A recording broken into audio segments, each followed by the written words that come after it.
For this activity, I strongly suggest that you print out this handout or you use the printed one that I gave out in class on the day of your test because you're going to be counting the different atoms that you see in these molecules. And as you can see, there's quite a few of them to count, so it's easy to lose track and lose count.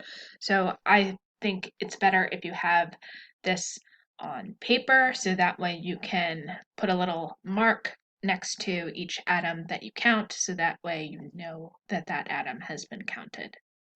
And so print this out.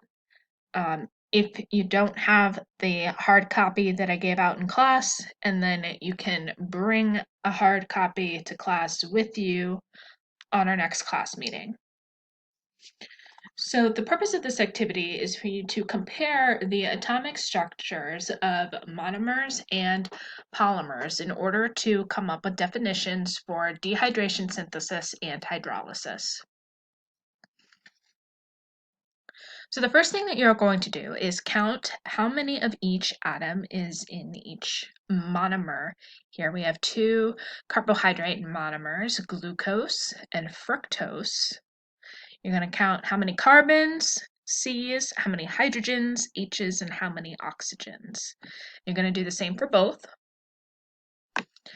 And then we look at a larger molecule, a polymer called sucrose.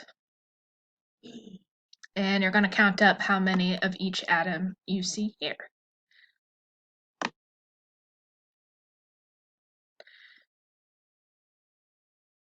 And then you're going to compare how many of each atoms you would expect to be in a sucrose molecule and compare it to how many of each atom are actually in the sucrose molecule. And you're going to figure out which atoms are missing and tell me what of those missing atoms, what other molecule could they create? Might be helpful if you watch the Edpuzzle with the notes before you do this activity. Then you're going to repeat the same thing for proteins.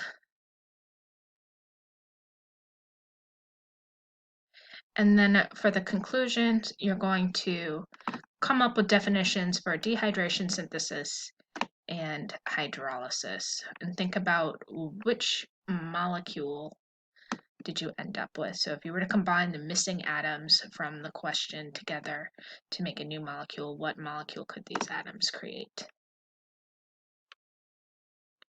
If you have any questions on this assignment, please send me an email.